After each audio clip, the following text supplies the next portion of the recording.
Hi everyone, this is Veg Andrea, and you are listening to the Encouragers podcast.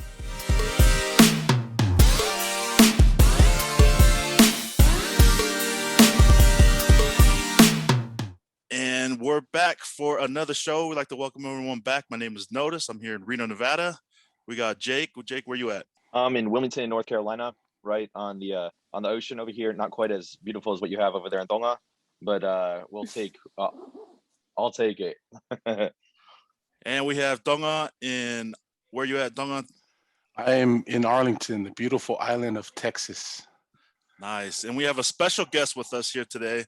We are lucky and blessed to have with us Andréa Sunna from Sweden, a Swedish chef, currently residing in Tonga, though how we say it. And welcome to the show, Andréa. Thank you. Happy to be here. What time is it in Tonga right now? What time is it? It's a little bit after 2. The day, I'm guessing on a day before, so it's Tuesday. It's Monday here. Oh, so it's Monday. Okay.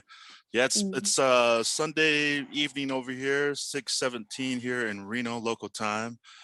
We got Central Coast here from Tonga. You're in the Central Coast, and then 15 after 8 here. And Jake, you're all the way on the east side. Yep, East Coast. Right on. Well, thank you again for coming on the show, and there is so much to talk about, including your unique situation that you have. You're a professional chef currently living in Tonga, correct? Yes, I've I've stayed here for 5 years now. Came here in 2016 and been working as a chef at different resorts and restaurants. I'm currently working at Waterfront down in Tonga. So I moved down I've stayed in Vava'u most of my time there, or here, 4.5 years in Vava'u, and then I moved down earlier this year to work in Tonga. Wow, it's amazing. Everyone here in our podcast, we all look forward to the time that we can actually go back to the motherland and visit our families. Difficult now, difficult times. It really is. Corona. I know. It's a whole different landscape right now. How has it been so far for you guys out there? How's it been for you personally living on the island? Well, so lockdown started in March last year, right? And I was out traveling because I've been coming and going to Tonga during these 5 years. So I was working a bit in Fiji, and then I went to the States and I was traveling there. And then I just got back like 3 days before lockdown. And I was so lucky I got back because otherwise I wouldn't have been able to get back to all my animals. And so that's been more a year and a half almost. And in the beginning it was fine because there was still some people that were stuck here. There was still some tourism. There was still a little bit of work to do. And then slowly living up in Vava'u, which is the tourism hub, that's what it's all about. Everyone works in tourism, and it was really quiet living there. And I didn't really have proper jobs, so I actually went toa. So I went serving kava couple of days a week to get in money to pay my rent. And then earlier this year, I got this opportunity to move down to Tongatapu, and I start working here at Waterfront. Mm-hmm. So yeah, it was a big move. I have pigs and a goat and dog and cats. So wow. Get everyone on the ferry down here. That was a big move, but yeah, it was good. It was definitely necessary for me to survive. So otherwise I would have to. Yeah, for sure. As I said, since lockdown, there hasn't been a lot of work especially up in Vava'u. I feel like down here in Tongatapu, it's different. Like there's a lot of people eat out, like they go to restaurants, and there's more life here than what has been up in Vava'u during the past year. So still miss Vava'u though. It's such a nice place. I don't know if you've ever been, but beautiful islands. It will always be and feel like home to me. So yeah. Nice. So, man, so I ain't gonna lie, we discovered you through TikTok. We've seen a couple TikToks that went viral for you. TikTok famous. TikTok famous, and I mean that's how who was it? My cousin sent me one of a video that he saw that you had made, and and it showed that you were cooking and you lived in Tonga. So I was like, well, this is interesting. This is the, you know, I thought Tonga was on lockdown or whatever, you know. So I clicked on and seen all your videos. Then we started talking amongst our podcast groups. It's like, wow, this is very interesting, very unique. So we thought about, you know, contacting you and reaching out just to hear your story and just get to hear where you're coming from, how it is being a chef. First of all, you're a vegan chef, right? You're a vegan, or you haven't eaten meat for a couple of years now, or for several years maybe? The last time, well, so when I was, let's see, when I was 14, I started a sports school. So we did a lot of exercise in school, and we talked a lot about nutrition and things like that. And so when I was 15, I decided I'm going to try a week and stop eating meat and see how that goes with, you know, because we were exercising a lot. And honestly, I felt a lot more energized during that week. So I was like, oh, I can go a little bit longer. And yeah, so I haven't eaten meat since I was 15. And when I was 20, Wow. I stopped eating all animal products. So I don't eat honey, milk, or, you know, dairy products or egg or anything that, you know, is animal derived or whatever the word is. So yeah, it's Right been a long on. time. There are definitely health benefits to that. I know my mom, she's a pescatarian. She only eats seafood, nothing else, seafood and, you know, your ufis, talo and all that stuff. But she's straight pescatarian. And I remember when she was going, my mother, she went through thyroid cancer. And so one of the things that the doctors recommended is for her to change her diet. And so she changed it to a vegan diet. It was recommended to change to a vegan diet. So we all, yeah, so the whole family, this is when I was in high school, maybe coming up my senior year, we all changed our diet to vegan. So, and I remember I was wrestling at the time in high school. And it was the best shape I was ever in. when the whole family changed the diet, it was a lot easier. And my mom, till this day, she's still a pescatarian. She still only eats fish and vegetables and stuff like this. But definitely some health benefits to that. There is something unique though. You just recently competed in the Tonga's Best Chef, correct? Is that Yes. for the Ministry of Tourism? Was it? Yeah, so the Ministry of Tourism had this agricultural, or not agriculture, this what do you say, cultural week. So they had a whole week where they had events where they did like cultural shows and had a chef's competition. So there was 10 contestants, and I was the only Palangi in the competition. So there was 10 contestants, and we all had 45 minutes to make up a seafood dish. And yeah, as I said, I haven't eaten fish or seafood in, what is it, 13 years now? And over, I think 13. And I still won the competition, which was really fun. Wow. Yeah. So did That's skill. try to focus on the local ingredients. Like there were some people that were using like salmon, and you know, they used potatoes and things that were grown overseas and imported. And I thought, no, I just want to do something with, you know, limu and like fresh tuna and like local prawns and kumala, and use like coconut milk in the dish. Yeah, my mouth's watering. Yeah. Seriously. So Someone need to make it a was umu really right. fun. Yeah. No, it was a lot of fun.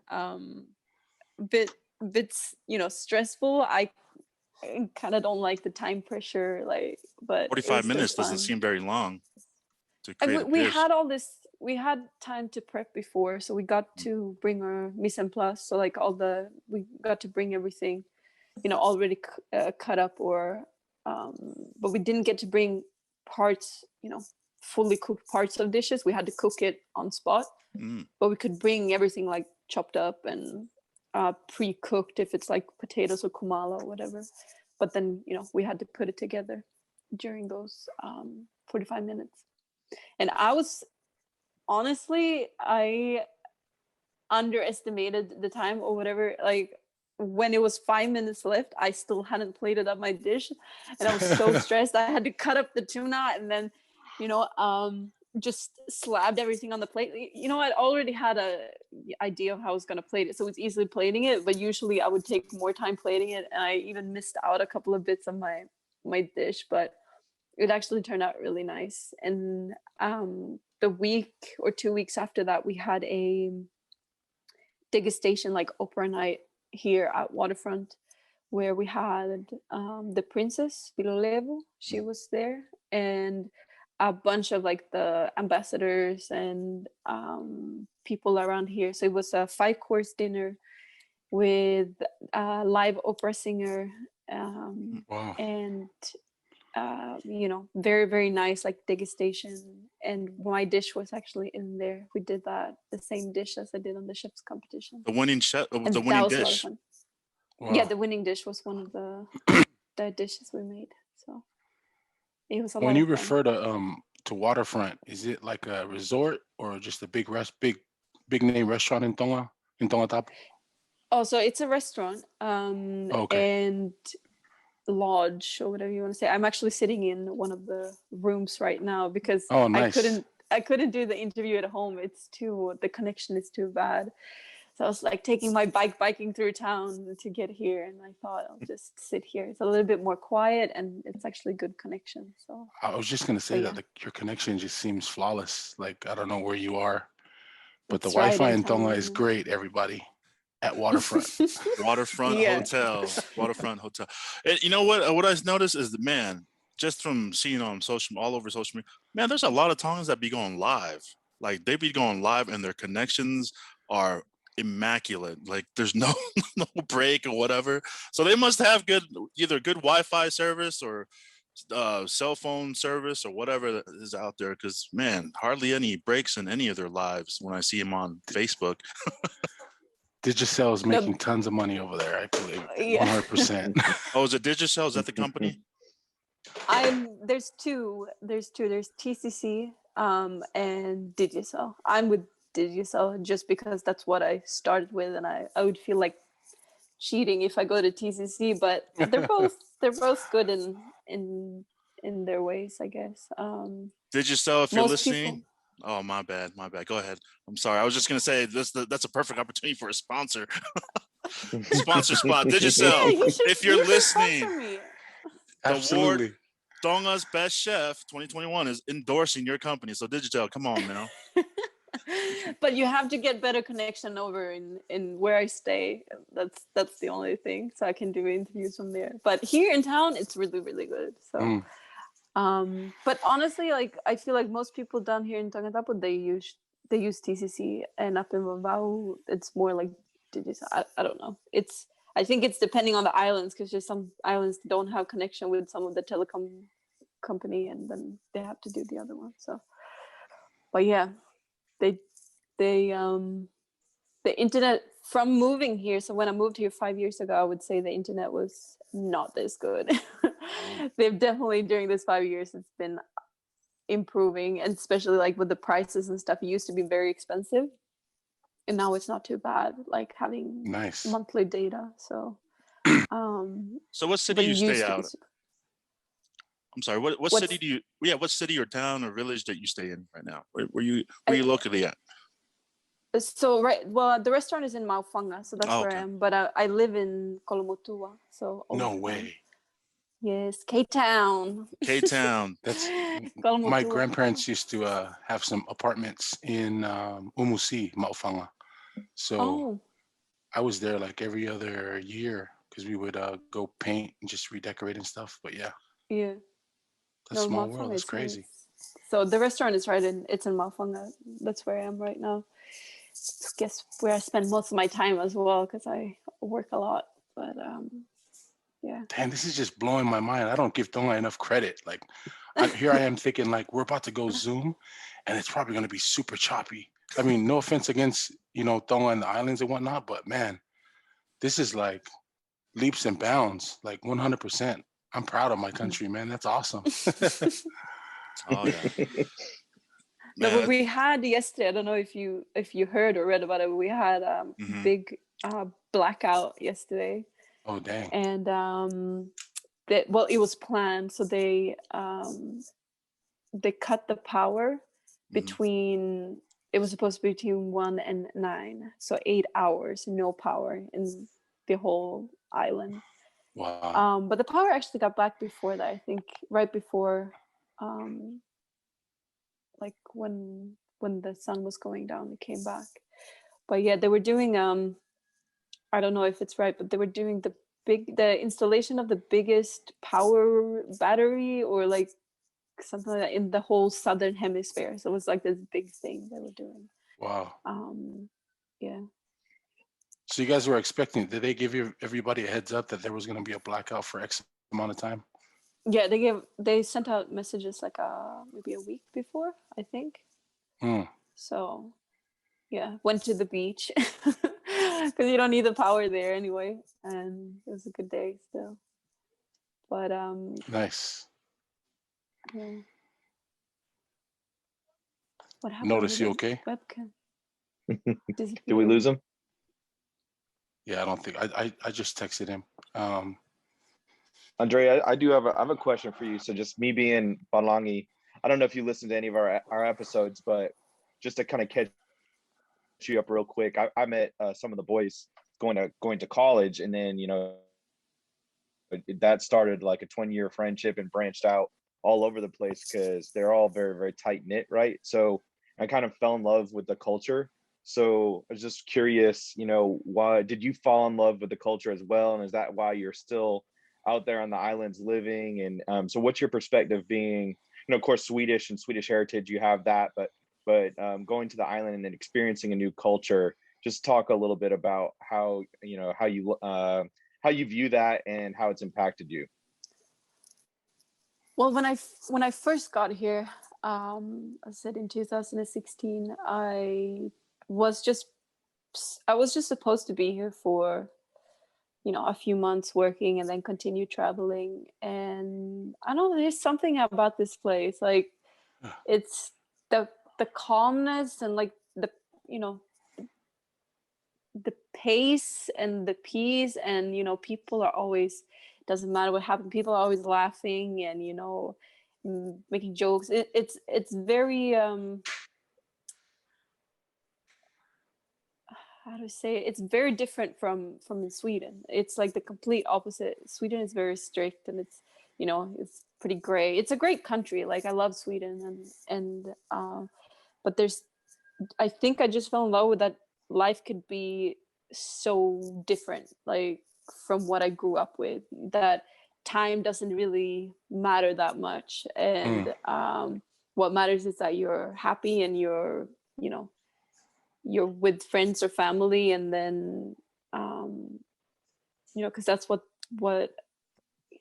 people are joking around. Something serious might happen, people are just joking about it and not taking, not getting, what do you say, like we have a saying, so serious, right? I guess.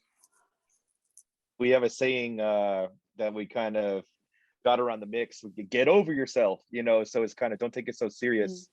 Don't be so serious in your own feelings all the time. Learn to take a joke. Those were some things that were just me, because a little of my background, I'm just mixed culture. My ancestors came to the United States in the 1600s, so they've been there a long time. So I've lost a lot of my culture, right? So when I found the boys and I found that kind of culture thing, I had prior just got back from living in Spain for 2 years, and kind of fell in love with the Spanish culture, right? And then it came over here, and then met some of the boys and got introduced to that side of the culture.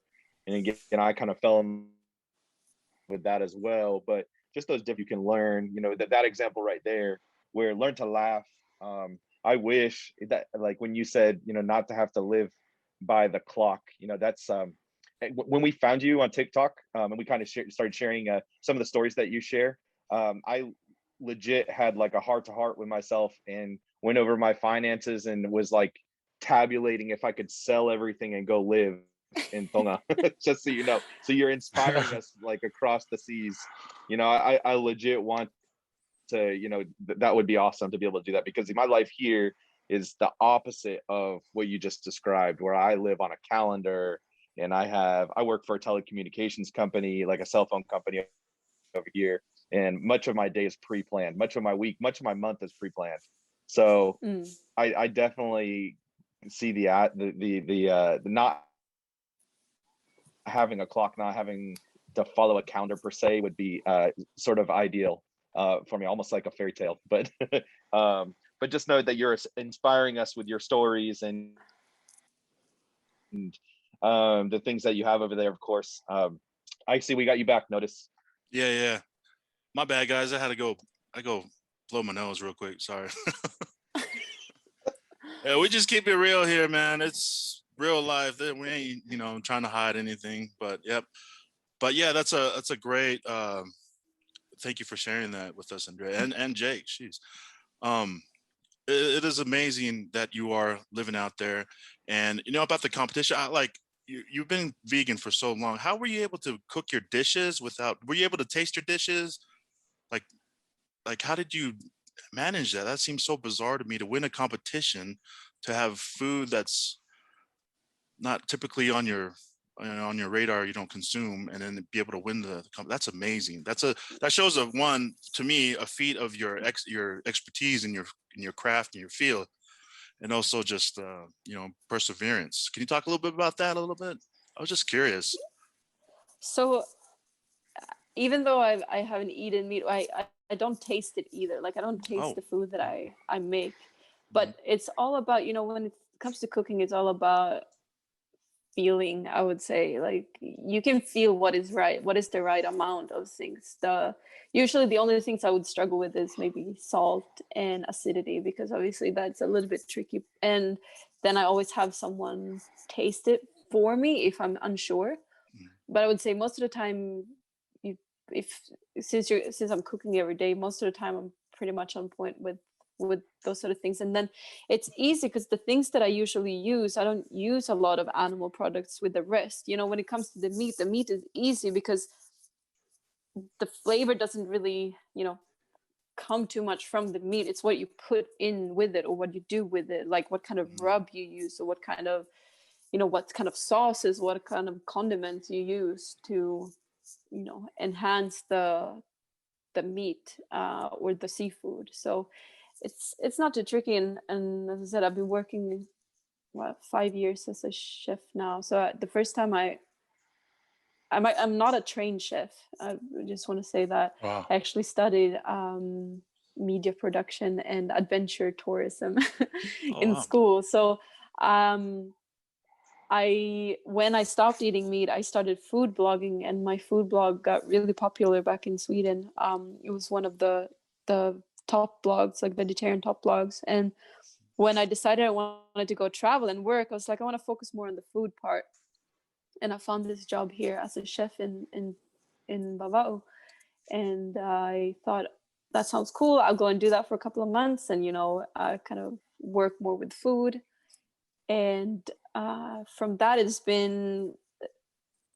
gone really, really quick. Like if I'm a very stubborn person. If I want to do something, I will go heads in and do it. So when it came to the cooking, it was like I worked at this resort for 2 years, and then after that, I met so many people. Like I've been working at a 5-star resort in Fiji. I've been cooking for your ex-vice president Al Gore, because he's vegetarian. Well, he's actually vegan, and been going and working like New Zealand for a company that have 17 restaurants there. And so it's been going really, really quick, and like even though I don't taste the meat, I think it's actually not something that hinders me. It just enables me to be more creative with the food, I would say. That I can't taste it, and that I don't, you know, That's some eat straight it skills, myself. man. That's some For real. straight skills. That's what I was gonna say. Straight skill. That's awesome. So- What part of Sweden are you from? Is your family from? What part of Sweden you guys come from? So I'm from up north in Sweden. I'm from a place called Arvidsjaur. It's like really far up, so it's close to the polar circle. And I actually, so there's, people are always like, oh, Sweden, Vikings and whatnot, but I'm actually Sami Swedish, so I'm indigenous Swedish. The Vikings aren't really considered indigenous or whatever, but the same way as in, for example, New Zealand, they have the Maori. The Maoris are indigenous to New Zealand, right? Mm-hmm. And it's the same in Sweden. So we have Sami, the Sami people, and so my people are the indigenous people of like Scandinavia, or like the north of Norway, Sweden, Finland, and Russia. And with like the culture is more than 6,000 years old. And so that's what my ethnicity is. And then I grew up in Arvidsjaur, up in Sweden, until I was 11. And then my whole entire family, we moved to Spain when I was 11 to 14. So we lived there for 3 years. And then after that, we moved back to Stockholm, to the capital, which is like in the south, mid-south of Sweden. And I lived there, did a lot of traveling before I then decided to go on a long trip, which just ended up in me moving to Tonga. That's Where awesome. in Spain? Was it? Where in Spain did you live? Torrevieja, Comunidad Valenciana. Where did you Sur. stay? I said in the south. Yeah. So that's what I was asking. So I lived in 6 different cities along the northern coast. So mostly País Vasco, so the Basque Country area, but San Sebastián, Bilbao, Las Arenas, que queda al lado, right next door to them. And then El Ferrol, which is like all the way the left corner above Portugal of Spain. And then Logroño, which is like the wine country, it kind of in the center of from the west coast to San Sebastián. It's kind of in the center, maybe closer to Vitoria. And I lived there for about 6 months before I ended up coming back. But yeah, all along essentially the northern coast. I was in Madrid briefly as well, but yeah, so beautiful. So not as nice weather as you had though. Yeah, no, I loved living in Spain. It was a good experience, and it's good to be like, when you're so young as well, to be around different languages as well, and it enables you to have it easier, I would say, in the future, to learn more about different cultures and languages as well. Are you still fluent in Spanish, and how many languages do you speak now? I'm not fluent in Spanish, pero puedo hablar más o menos. Oui. I mean, so that's French. My bad. So Swedish is my first language. Yeah, oui. I was just. That's what you did earlier, no? Yeah. No, so Swedish is my mother tongue. So Swedish is my first language, and then English is my second. Spanish is my third, and I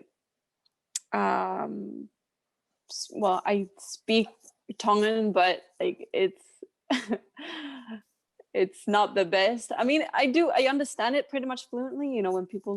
When I'm working in the kitchen, I've always worked with just like Tongan people, so they speak Tongan and I understand it, and I will reply back with the bad Tongan that I know. And then I just studied as well Sami language, which is my native language. I never got to learn that as a kid. So I was doing some university studies last year, trying to learn some of it as well, because I think language is one of the most important keys to a culture. So Definitely. I agree 100%. And when you're traveling different places, do you get a sense of like people are just the same all over the world? Or they like you have these, you share these same, I mean, even like I lived with an Italian couple, right? In Puerto Rico. I stayed with straight from Italy. And I saw some of their tendencies and stuff were kind of similar to how us Tongans, how we act and how we, go about work and stuff. They're like little similarities that they had. Do you find that from all your travels? Do you see a little bit of that? I mean, yeah, of course, like I do see that there's a lot of similarities, but there's also these differences that, for me, for example, I've lived here for 5 years. There's still things in the culture that is like, oh, okay, I have to kind of, well, for example, there's the whakaapa, like the respect thing, and depending on who you're around, what you can say and what you cannot say. I'm working with a lady in the kitchen, and her family member works in the front, who's a male, right? He's a guy and she's a girl, and when he walks into the kitchen, for example, we have to be careful what we're saying, because we can't be saying any swear words and things like that. And that's something, well, not that we swear about, but you have to be careful with what you're saying, because there's certain things that you're not really allowed to say around if there's someone that are related to each other. And that is something that's still kind of it's difficult to wrap your head around when you haven't really grown up in the culture. I'm trying my best to continuously think about these sort of things, but as I said, it's very different. It's very different from how I grew up, and at the same time there's a lot of similarities as well. But yeah. Nice. How often do you see, I mean, I've seen your one TikTok that you were explaining about the language that took off. That's being shared all over all over social I think media. we've all seen that one too. Yeah, the Tongan one, the teaching Tongan, that was hilarious. The for people who don't, yeah, no, for people who haven't seen it yet, the when I'm pretending to be a teacher. Yeah, we're teaching Tongan, or how do you know Beautiful, Tongan? like a swimming pool? No, that's not the one. I think maybe it's another one. Yeah, it's another one. I think it's another one.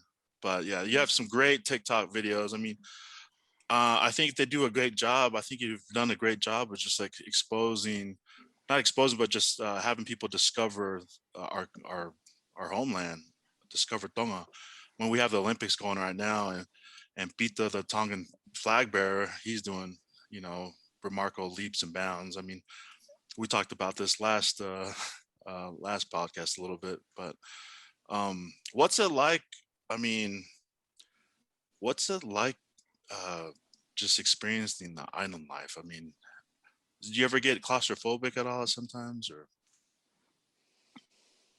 I no, honestly, I don't. I mean, there's times where I feel like, oh, it would be, since I got here, I stayed for maybe 6 months or 7 months, and then I've gone away for 4 months working somewhere else. It's nice to have that sort of balance. But now I've been, since lockdown, I've been here the whole time, and honestly, I feel like there's no better place that could have been than here. We don't have the coronavirus, like we don't have COVID-19 in Tonga yet, and it's very free. It's nice and warm. I can go to the beach if I want to.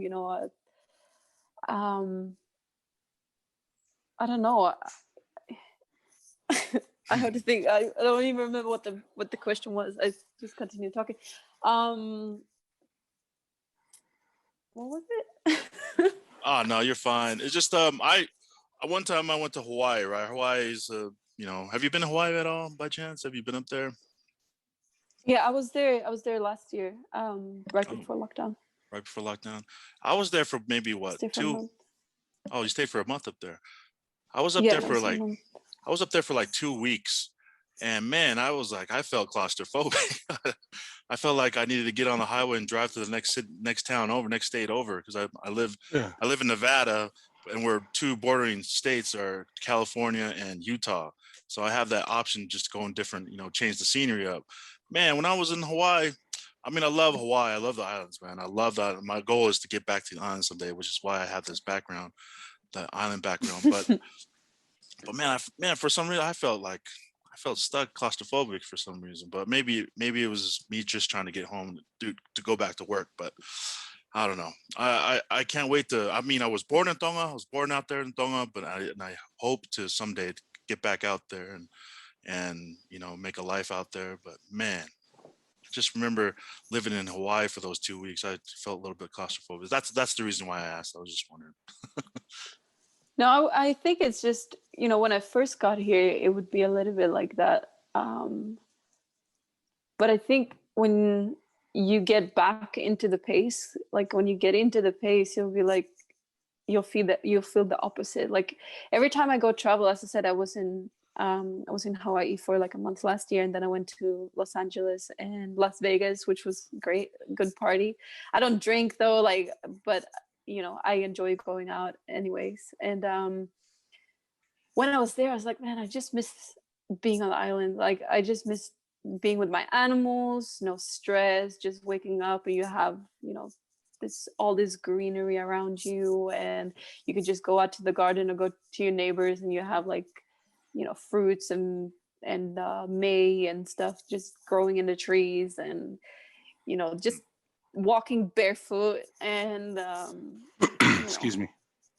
I don't if I ever feel like, no, I don't ever feel claustrophobic. I feel very much at home here. I would say this, it feels like a safe space for me, a safe place. So I don't ever really feel claustrophobic. But then obviously the same way as you would feel somewhere else, you feel like you want to travel for a little bit and go somewhere else for a little bit. I still have that, but I'm very happy and content here. Nice. So Very nice. Talk about It's good to hear. You mentioned your animals. How many animals do you have? I've seen your latest TikTok. There was a sea of cats on your bed. Oh, that was on Instagram this morning, I Oh, think. yeah, Instagram, yeah.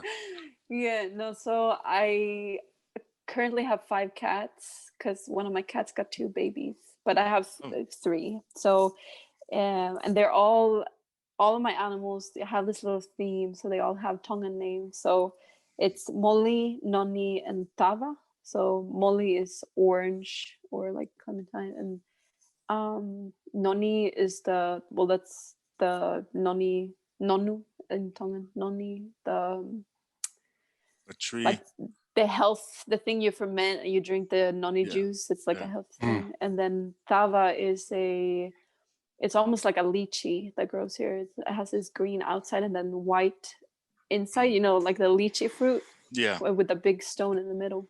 Mm-hmm. And then I have a dog. His name is Kola, which is the local lemon. And then I have a goat. Her name is May.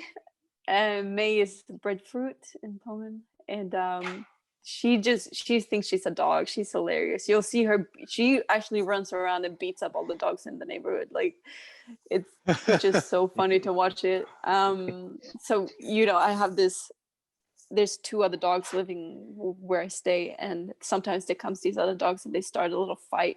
And you would think a goat, a female goat, she would see a fight with dogs, she would run away. No, she runs straight into the fight, and all the dogs get so scared of her they just scatter. Like it's so funny to see.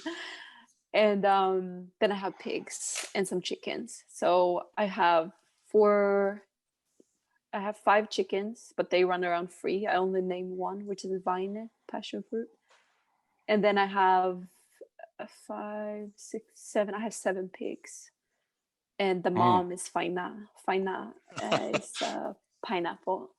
So yeah, there's a lot of animals. Nice. So are they domestic animals, or in some point in time you might have to use them for the village? No, they're domestic. Like they're my pets. So Nice. I've had Faina, my pig, and she just had babies. She had 5 babies, and then I Oh, got my boss put another pig in my pig pen, so I have 7 currently. But I've had her for 3 years, and she's like a dog. She's the sweetest. Wow. She'll, they'll all come running up to me and they'll scream for food, and I'll rub them on their bellies. They'll flop over, and they just, pigs are really, really nice animals. They just need a lot of space, and they're very demanding.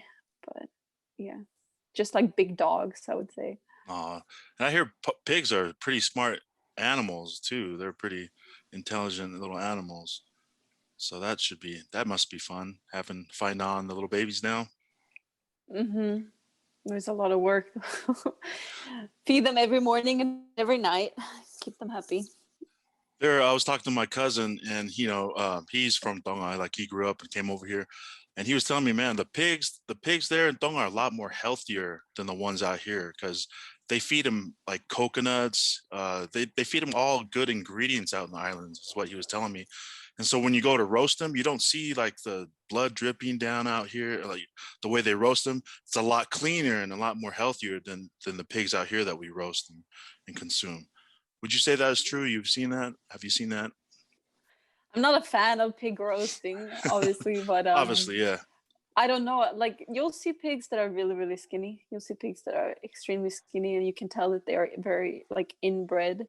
But you'll also see, the good part is like the pigs are running around freely. Like there's there's not a lot of people. I have a pig pen because I'm worried about my pigs. Obviously, I take good care of them, and I don't want anyone to take them. So I have to have them in a pig pen. But when I was up in Vavao, my pigs were running around free. Like they were just, going wherever they wanted to go. And then, they would obviously they would prefer to stay at home, because pigs are like that. But yeah, you'll see pigs running around here, and they look healthy, but there's also the ones that don't look very healthy as well. So it's just a matter of, who's taking care of it and what they're doing with it. But there's a lot of coconuts around, and the pigs eat a lot of coconut, and I feed mine with pig food, and I work in a restaurant, so there's a lot of food scraps, so I'll give that to them as well, so they get a nice blend.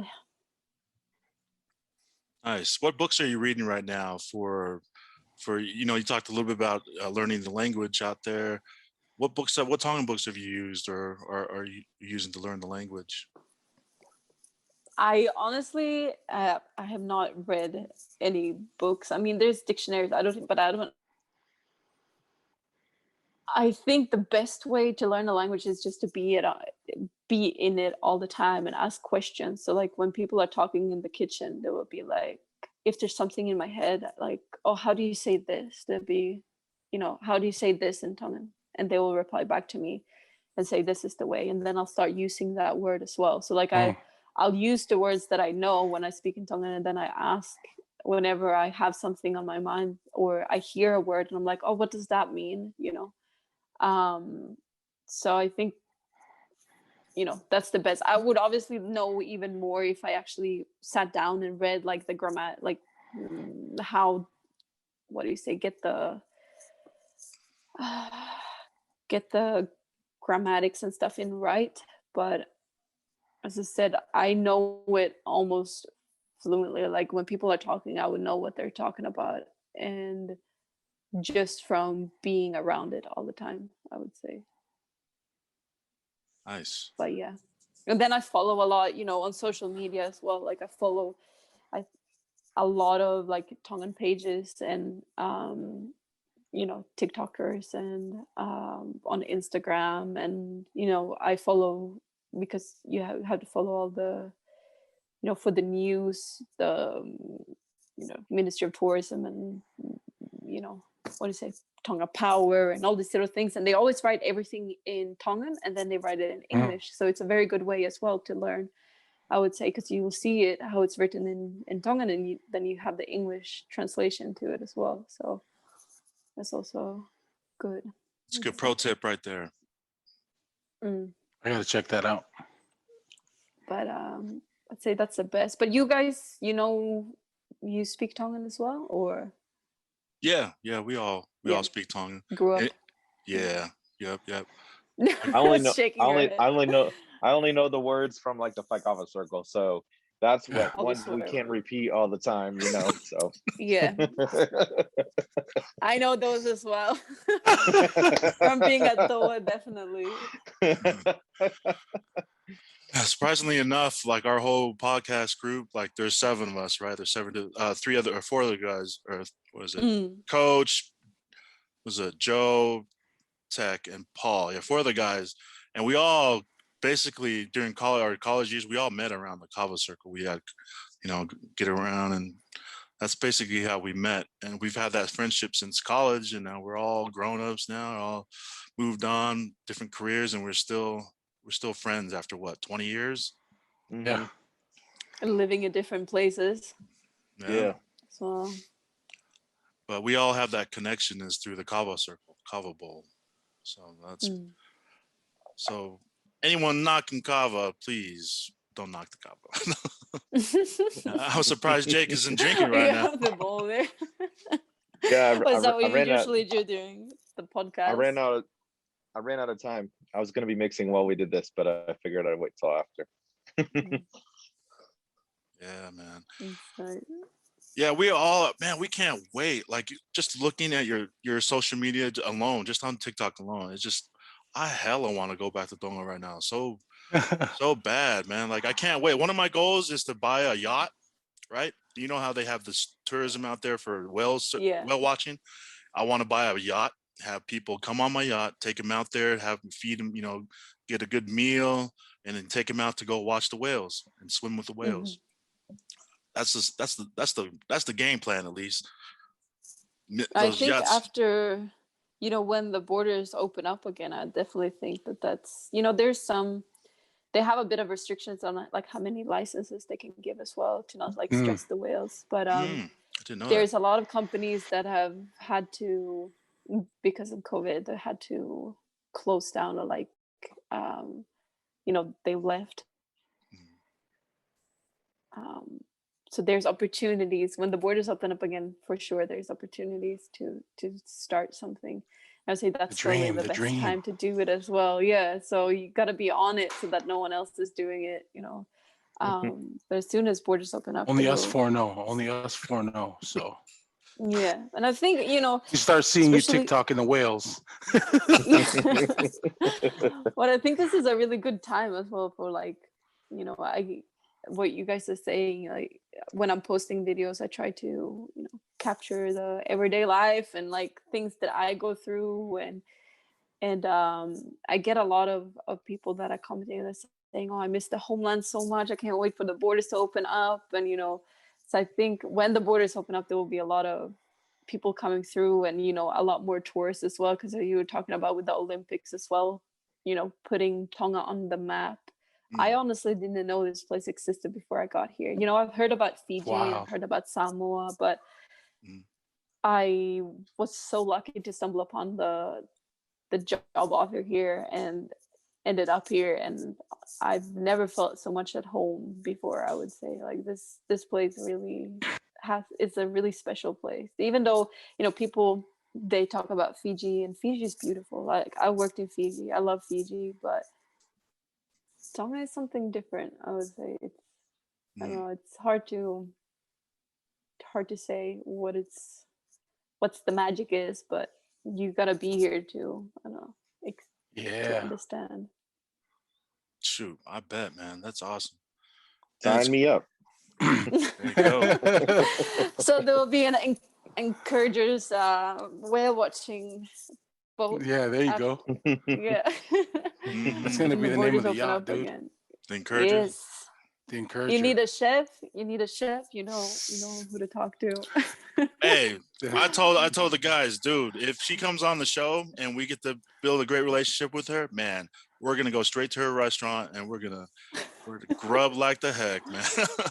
A big Digicel sticker on the back of the bumper of the boat. Heck yeah, man. You Someone have knows to what's send up. it. You gotta send this to the Digicel. You have Oh, to. we will. Digicel office. We're gonna make him. a TikTok and we just gotta tag them all. Mm-hmm. Oh yeah. And just to go with what you were saying earlier about people reaching out, what were some of the types of feedback that you would get from your videos? Because that's how I came across. I didn't know that you were a chef. It was just I can't remember what videos it was that one video where like they played that serious music in the back and somebody was talking about dating a Tongan girl if you only spoke Tongan or something. Then you started saying stuff back in Tongan. What was the feedback that you got from Polynesians, from Tongans when they saw that video? That's the first video I ever seen. Oh, the one who told you that Palangi girls want to beat your ass as well. Yeah. Is that the one? Yeah, exactly. Oh, with the Exactly. Taupala in the hat. Yeah. Yes. No, but that's what I love about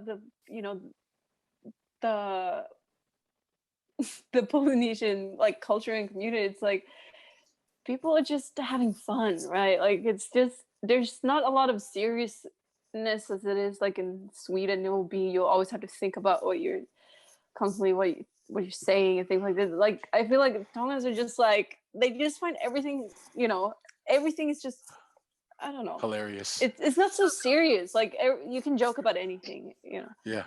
And I've gotten so much nice messages and feedback and support and stuff from the Pacifica community. So it's like obviously there will be stupid comments as well. There will be, but not a lot. Like there's not that much. Majority and I don't, good comments though. I mean, there's very few, and then I will reply something back to them. Do a video about those comments, and then more content. Joke around. Yeah, it's just more content. It's just good. But there will sometimes be mean, stupid comments. But I think no matter what you do, that's just what you're gonna get. Like if you put yourself out there, that you just kind of expected, right? Yeah, it's expected.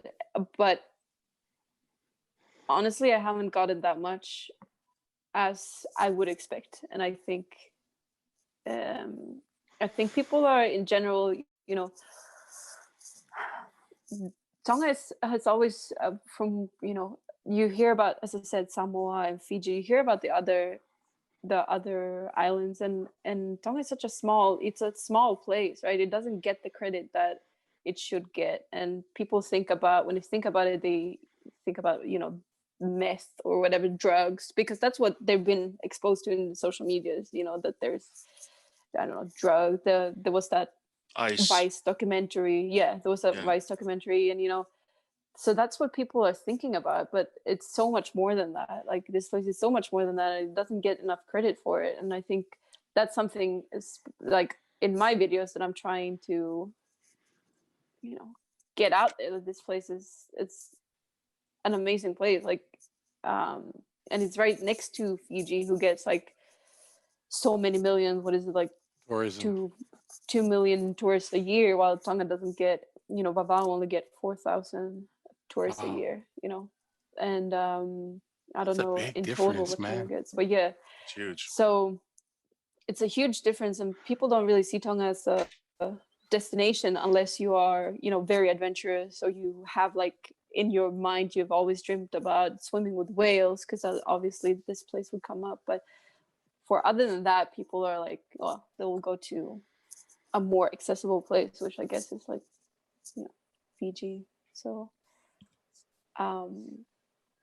people that I talk to and people that I meet are in general, like I went biking the other day and I stopped outside of one of the bars, and some of the guys that have been in drinking, they came out and they were like, hey, it's you, the TikTok girl, you put Tonga on the map, we love you. And I was like, oh, that's so sweet, that's in that just generally makes me really, really happy that, you know, people see my content and they get like, what do you say?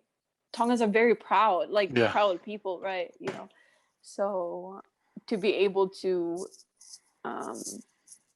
amplify that with my platform is just something I enjoy doing, you know. Well, we certainly appreciate it because, man, it was refreshing, very refreshing to see your content and seeing like a different side of, you know, all that other stuff. And thank you for doing that. And also, man, thank you again for coming on the show and talking with us and just getting your perspective for everything. We really appreciate it. I mean, we got our boy Jake over here. He's going to sell his land over here and come move over to Tonga. When you do, make sure you let me know. So I'll show you around.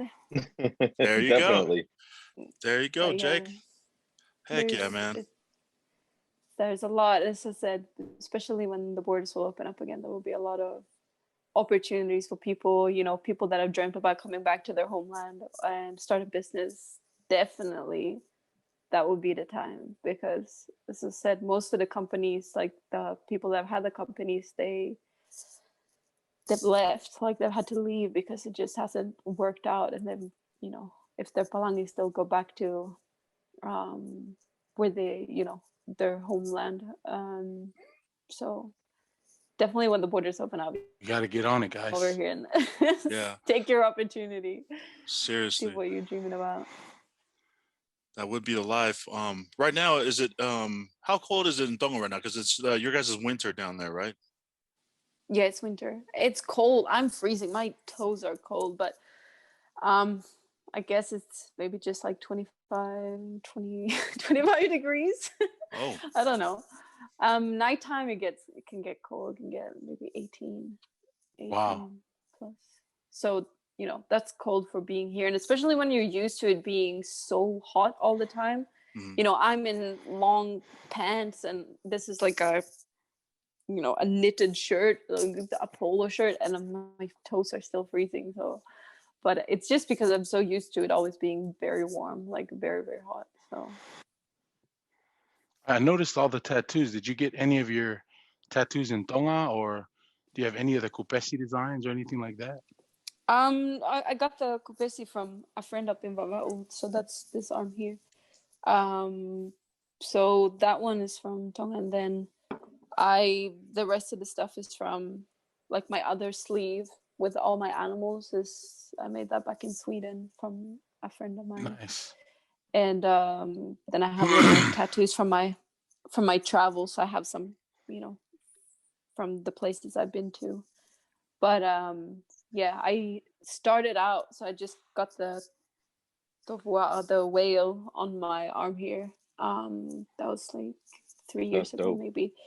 It has like this little kupesi skirt, and that was the first one I got. And I didn't think about doing the rest of the arm, but I've always, since I made this arm, and this is like my jungle sleeve too, because there's like a lot of animals in jungle, because I love animals, obviously, and you know, for me, you know, back in Sweden, they would call me the jungle woman because I just love being in nature and, you know, having all this greenery around me. So I thought I'll just get an arm, you know, dedicated to that. And then I thought I wanted an ocean arm as well when I got here, when I moved here, and I felt, you know, like this is my home. I got the whale, and then my friend was like, we should do the rest of the arm as well with the kupesi and kind of, you know, tell your story and put some, you know, more animals in there. So that's how it all came. Nice. But and you really embrace the culture, huh? Yeah, well, usually usually girls don't really do big tattoos like that. You know, which makes it even Tongan cooler, right? Tahinas just usually just do you know, small things, you know, the little pua, or, you know, but yeah, for me, it's, as I said, when I you say, for me, it since I already had these other tattoos, it wasn't like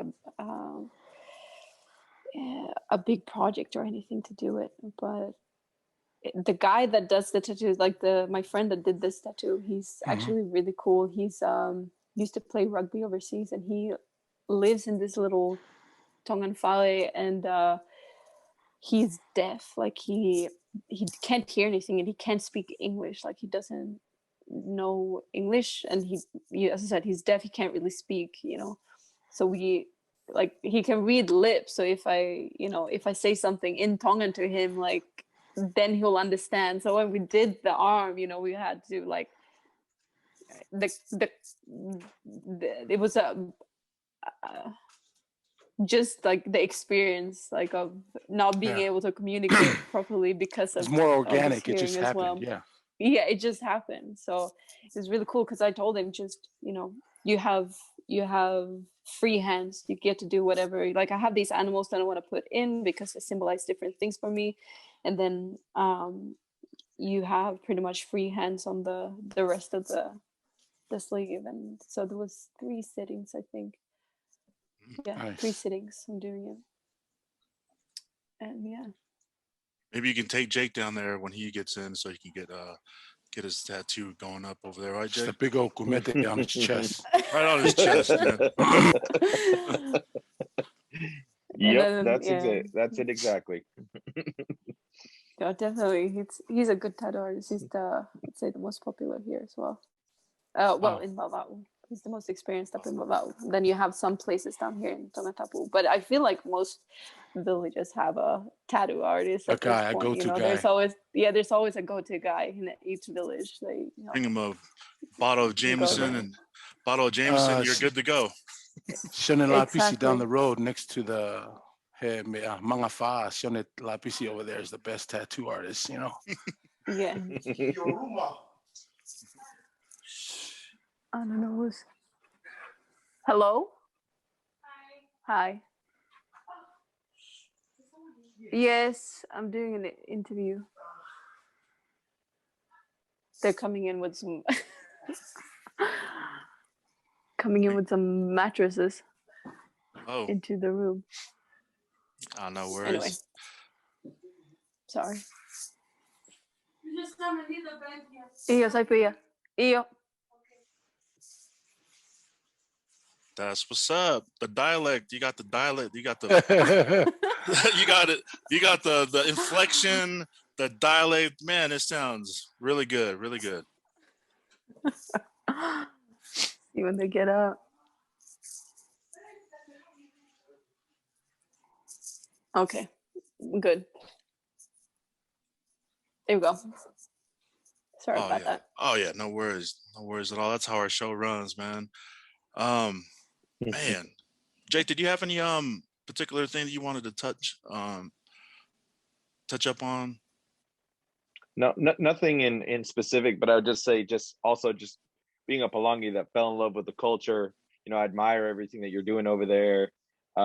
Your ability to speak to, and then live in the land, and then love with everything that is about that. It's admirable. And we all fell in love with you too, watching this, watching the content that you spread out there, and your authenticity, which is kind of what drew us to you, because not everybody is so authentic.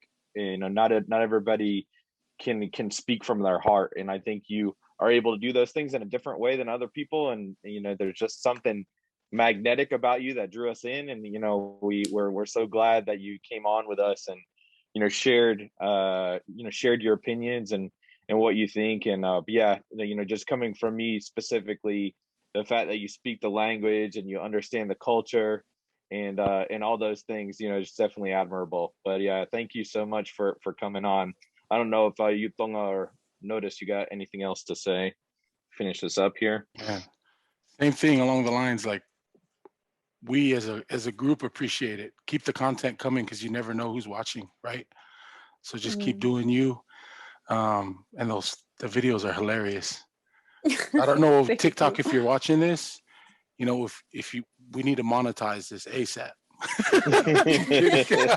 Well, appreciate your time. I know it's a lot to take out time out of your day to be somewhere else, to hop on with us, but we appreciate it. We really do. And keep doing what you're doing. keep putting Tonga on the map. There you go. I appreciate that. And Jay, you know, a couple last final things here. What's next for you? What do you plan on? What's some future goals, or what do you have coming up?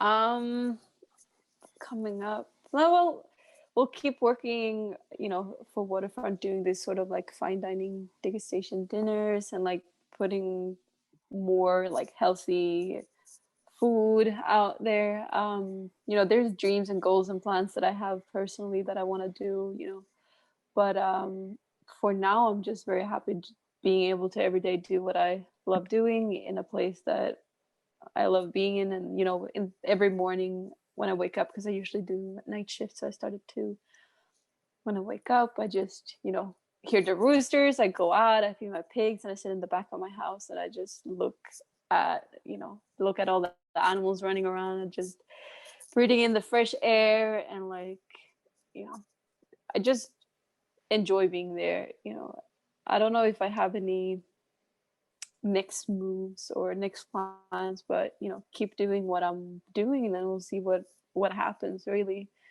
as I said, I've been going on and off to Fiji, so when and the borders open up in, I don't know, 2025 or whatever, then you know, keep traveling and working as well. But as I said, this for the past 5 years, this has been where I've been coming back to. This has been, you know, my hub.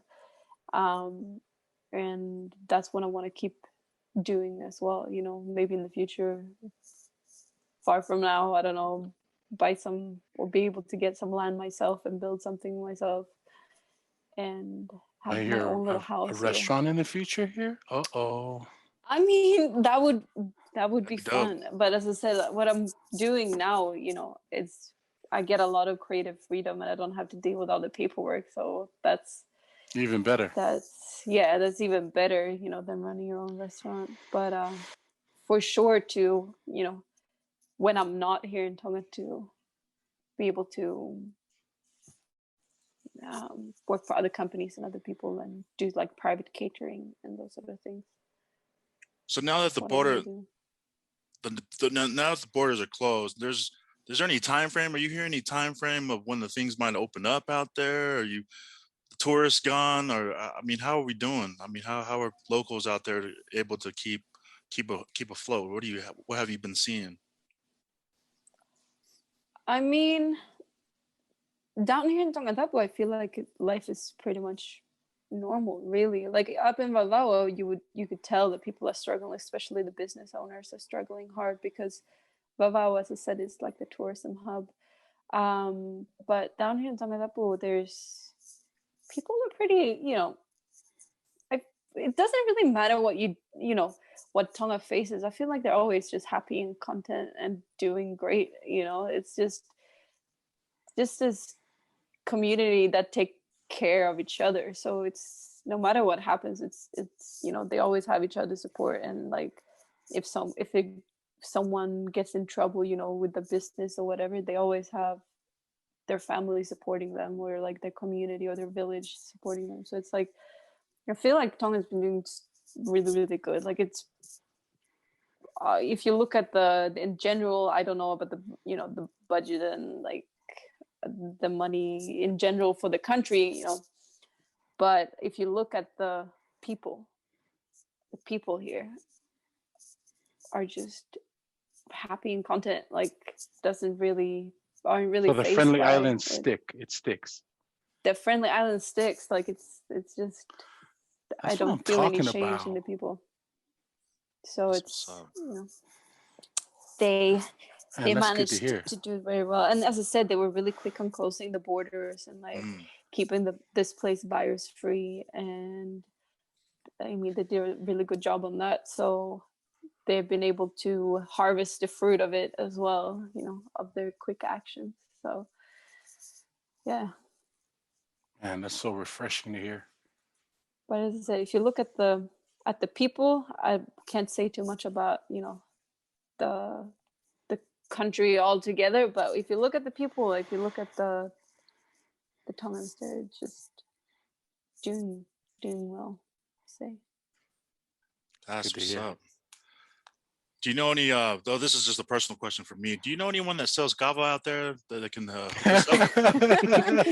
I know several people. Yeah, I know several people. So I mean, after the nice. vava'u one is the better one, I would say. But that's just me being a tahina vava'u. Oh, we always saying hear that that here. Yeah. We hear that here too in the States. So Yeah. but yeah, for sure.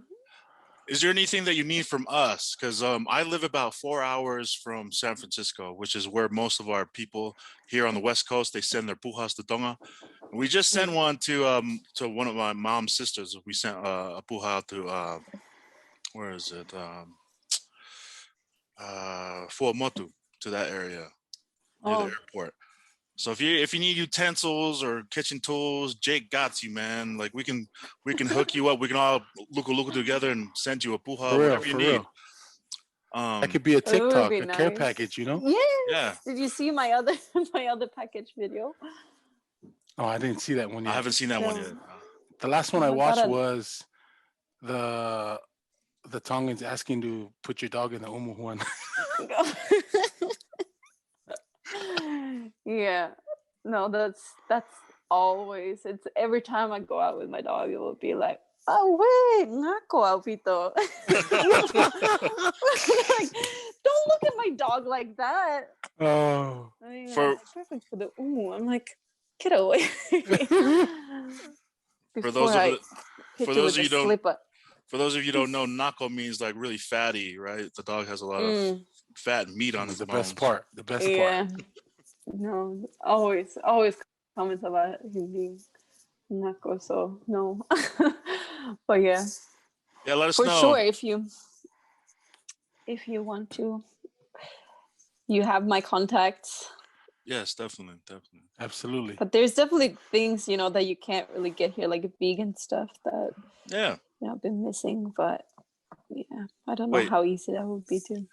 Wait, so are you a fan of Vegemite? Do you like Vegemite? There's actually Vegemite around here. I just got Marmite from my my boss the other day because she's like, you need more iron. I'm like, okay. So she gave me I think a Marmite, Vegemite. I have that as well. That is an acquired taste. I'm gonna tell y'all right now. Vegemite, Marmite, man. Oof. And just on toast, I don't get it. Like I can't. Ooh, it's gotta be hidden for me. You need to have like a thin layer, right? You can't just slap that on there. I like it though. Like yesterday, I had just a can of chickpeas and a big spoonful of Marmite, and I just mixed that up, and I ate that, and it's good. Like I think you just have to get used to it, like with most things. You definitely got to get used to it. I don't know how you do it now as a vegan and having kiki all over you, like all over the place, and not being tempted to eat it. But more power to you. It's, as I said, it's been so long since I've eaten any animal products and meat, so it's not really a big thing. I just came from one of the other restaurants in town, and they actually have a full vegan menu. So I just had like this mushroom lasagna with like green beans, and so it was so yum. So there's a lot of options around here. I think people don't really know that there is, and lately I feel like people, you'll see people running down by the waterfront. People are getting into people are really getting into healthier lifestyle and eating healthier, exercising. I know the government, for example, they have exercise programs where they have like exercises every week. I don't know if it's like twice a week or whatever, but if you don't go to the exercise, they actually take money from you, like from your pay. They deduct, I think it's 5 paana from your paycheck if you don't go to the exercise, which I think is pretty cool, to encourage people to be healthy, because if you are healthy, if you eat healthy, you exercise, you're also going to be more productive at work, right? So, I think it's pretty cool that they're doing that, and especially is suffering a lot from, NCDs, like, a lot of, high blood pressure and heart problems and like overweight and things like that. I think it's good that they're promoting and kind of really stepping into doing changes, getting the word out there. The radio here, like Radio Nukalofo, for instance, they did a program with me, and they're still doing it. Pacific Food Revolution, and I did a couple of, was it three shows with them, like trying to show like easy, healthy, and vegan food options, like breakfast, lunch, and dinner that you can make. And so it's cool to see that is happening, especially I've only been here 5 years, but I can see a big difference in the mindset of people here, like when it comes to this whole thing, with living a healthier lifestyle, Man, that's starting awesome. with food and exercise. Yeah. I think I seen one of those episodes, and it was delicious. I mean, it was just simple ingredients you normally would everyday cook, but add a little twist to it. Man, that looked really good, really really good. Yeah, it was fun. As I said, they keep on doing that Pacific Food Revolution, and I know the Royals as well, like They're pushing that too, and I think it's cool. I think it's really cool to see, like, not only that, like I have friends as well that are they're working with against domestic abuse, and like empowering women and like young leaders, and like there's so many cool things that are going on here. And especially moving down from Vava'u down to Tongatapu, I see that a lot. Like there's so many really really cool people, young leaders, and that are doing so much good for this country right now. And I definitely think, if you, as I said, for me living up in Vava'u, I didn't really see that a lot, but coming down here to Tongatapu, you can see that there's a lot of good and cool things happening in Tonga right now. And I think we'll just see more and more and more of the Tongan people going out to the world and doing big difference, so Heck yeah. Yeah, that's what's up. It's cool, especially if you have, as I said, Tongans are very proud people. You're proud of your country, you're proud of your people, and the more support you have, from your community, and if they keep on supporting you in what you do, reach the stars. So yeah, That's awesome. Keep it up. Are you still working with them? Are you still working with other initiatives out there? I don't really have that much time to do that because I'm working a lot, but there's things I want to do. It's just a matter of getting the time to do it, which is, at the moment my focus is on the food. And I think by doing the TikToks that I do as well, I have people always asking, how healthier, or like, what can I do how can I cook this, or, how should I think? And I think for me, using my platform that way as well is, the more I do those sort of things as well, I don't know. Oh, yeah. I don't know what to say. Yeah, but for me, what I have time with now is, the restaurant, and making TikToks. And if there's other people that want to do things, I would be keen to do it. I just don't know if I would have the time, like the energy to do it, because as I said, it's also important for me to have my own downtime, to just be at home with my animals, and those sort of things, recharge my batteries. Definitely. You definitely need to take some time for yourself. Yeah. Everyone's go, go, go, go. But, if you don't take care of yourself, it just comes for naught sometimes. Exactly. But yeah, we're all about information on this podcast, and we hope everyone's gotten some value from it, from hearing a little bit about from hearing from Andréa Sunna, and geez, just what a pleasure it is to have you on our show. We hope you've enjoyed being on our show. Is there anything else that you would like to mention or talk about that we might have missed?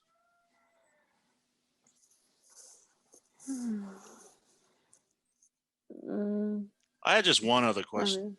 I just had one. Okay.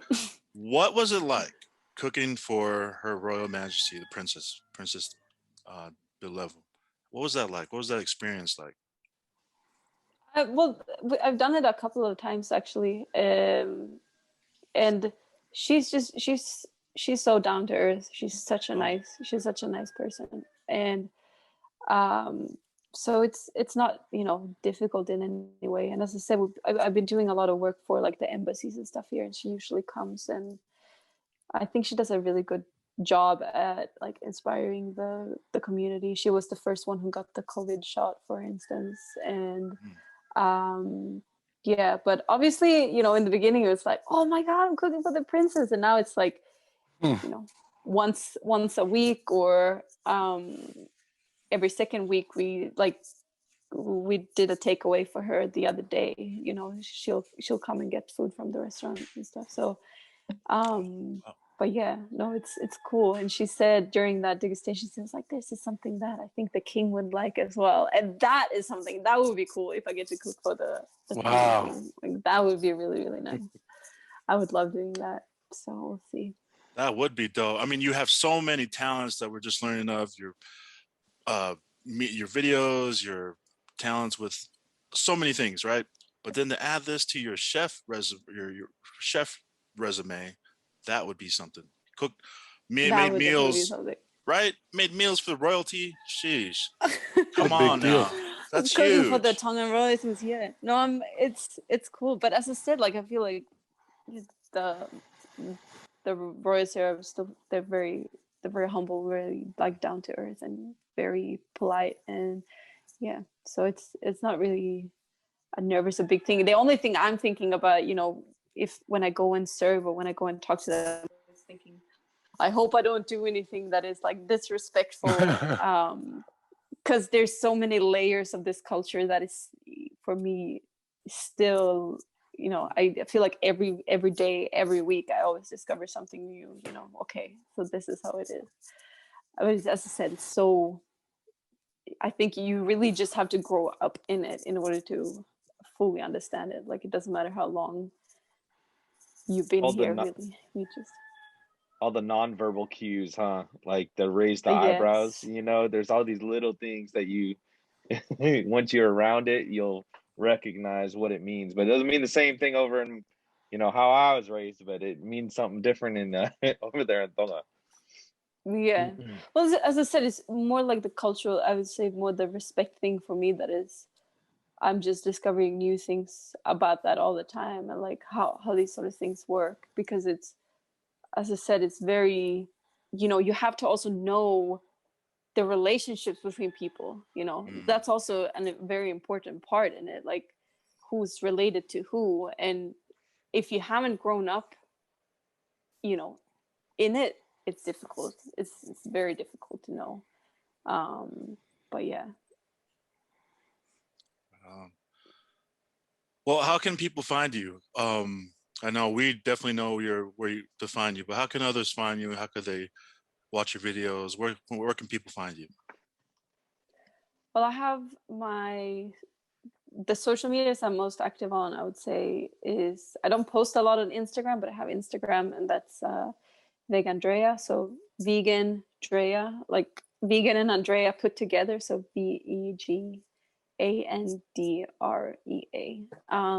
And that's my Instagram name. And I'm very active on the stories there. I don't post a lot, but I daily update the stories and put up snippets of my life with my animals, and otherwise I post very actively, or I try to post on TikTok, which is the same Vegandrea but with another A at the end. So there's two A's at the end, just because the nickname I wanted was already taken. So and yeah, other than that, as I said, I think Instagram is probably the one that is the easiest, like, to get in touch with me or get in contact with me, because yeah, that's where I do most of my talking with people. Sweet. Awesome. Shoot, I didn't have any other questions, and Did any of you guys have any other questions for Andrea? I mean, she did a great job of explaining her experience out there, for sure. Yeah, man, definitely. And maybe next year when the borders open up, we'd just like to have you back on just to talk a little bit about that experience, having seen people come back to the island and being a little bit, with your work and seeing what's going on there. If you wouldn't mind coming back on, we'd love to have you back. Yeah, but then we're doing a live thing, right? When you guys are all here. Yeah. I'll be live on the island. No. Yeah, that'd be dope. That would be really dope. And then let us know again. So let us know where to send the puja to, or whatever from here on our side. We can gather some things up and send it for you guys. You said you have a TikTok as well, right? Yeah, but we don't ever use it. We just created it so we could have it. But we'll probably put this on there. Probably just a little, make a teaser clip and put it on as our very first post. We just created it. You should. Yeah. Yeah, you should definitely. Because as I said, like, I feel, especially here in Tonga, everyone has TikTok. Like, everyone. It is so popular here. Wow. People. Yeah, people. Yeah, that's all you see is. Well, that's the thing. Like, I would go to the kava club in, like, I don't know, Mangia, somewhere, a small village somewhere, and everyone would be like sitting there watching TikToks and watching. They said they've seen my TikToks. Like, it is such a huge app, I would say, on the island here, and I think in all of the Pacific countries. So definitely, if you want to push your program, like, I think you would definitely, TikTok is a really good way to do it. So. Right on. Do you like walk down the street and then you just see people like doing I do. You see, yes. She does. Yes, you'll see people dancing, doing the little TikTok dances. Like, it is. You'll drive on the street. It blows my mind. Yeah. You see this tiny little house, and there's a little girl there putting up like you can see she has a phone like stacked on this, I don't know, inside the breadfruit tree or whatever, and just sitting there and just doing the dances. And you'll see the girls after school in their uniform, standing outside of school and doing it, and then they see someone is watching and they'll start laughing and running away. And so like everyone is using it, and you'll see even the old ladies on their phones watching it. Like, it's the old ladies using it as well. And I think everyone just has TikTok here. Like, everyone uses TikTok. So do they do you see Snapchat a lot out there? Do a lot of people get on Snapchat? I don't think so. I don't have Snapchat. Like, I have I have one, but I haven't used it in years. So I don't think people don't really use it that much. I would say what they use the most is, I think, Messenger and TikTok. Yeah, Messenger, really. Facebook Messenger, man. Yep. Mm. People be calling each other on Facebook Messenger, and TikTok. Yep. So I think that's it. But honestly, I don't know, because I don't have Snapchat myself. So there might be. Right on. Wait, so who cooks for you after you're done cooking for everybody? Like, do you have your own personal chef, or? I wish. My colleague was like, you should try to teach your dog how to cook for you, because I come home maybe around 11:30 or 12 at night from work, and usually when I work I don't eat, or I'm really bad at eating. So it's like I come home and I have to cook for myself, and sometimes I eat really bad food. But I've tried lately, bought a lot of like fresh vegetables and do like a veggie stir fry or something, and I can feel my mood changes, like, depending on what I eat. Obviously, if I just eat the ipunutolo, I won't have energy for very long and get tired at work. But if I get a lot more veggies and greens in my diet, I feel like I'm happier, and I feel like I have a lot more energy. So I would need someone, my dog or something, teach him how to cook for me, so I don't have to do it myself. Well, But, I know someone from Wilmington, North Carolina, that's a really good cook, and when he sells all his land, you guys can exchange recipes over. Well, vegan food as well. Yeah, I'm gonna have to learn. I'll have to learn that. Right. right on. No. Yeah, we're gonna look and we'll send you a package. Whatever you like vegan food from out here from the States. There's some good stuff out That would be east. cool. East Coast, they have maybe hopefully if I get there in time for Christmas, hopefully, because these boats be taking forever. Because they're sending it on the boats, yeah. Yeah, sending on the boats. But I do have an airline discount. I work for American Airlines. I start this coming Monday is my first day.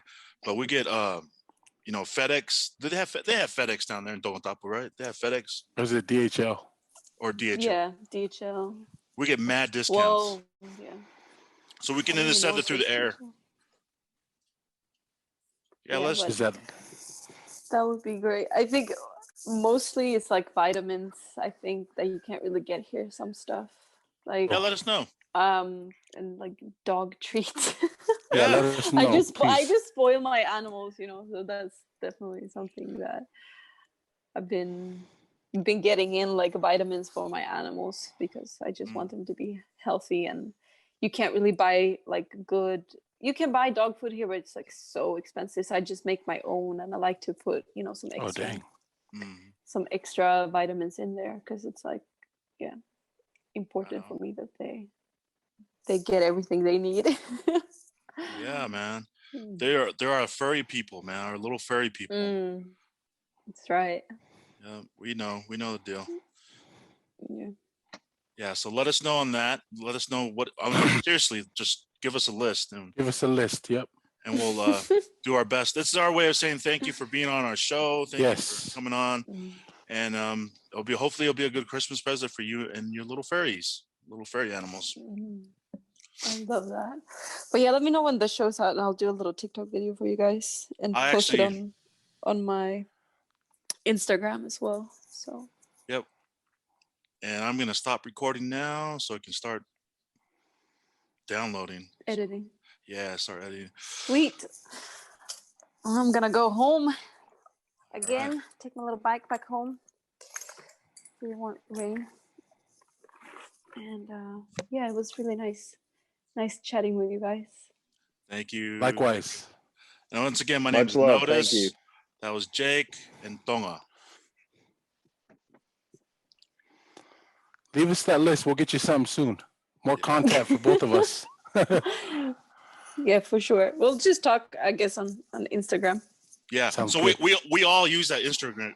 We all have access to it. So everyone's. We all message on there. But I messaged you, but we all read it. Okay. Yeah. So send us that list, please. Sweet. Okay. Okay. Oh well. Have a good rest of your day. You too. Malo apito. Okay. Malo apito. Malo apito. Bye. Bye. Bye.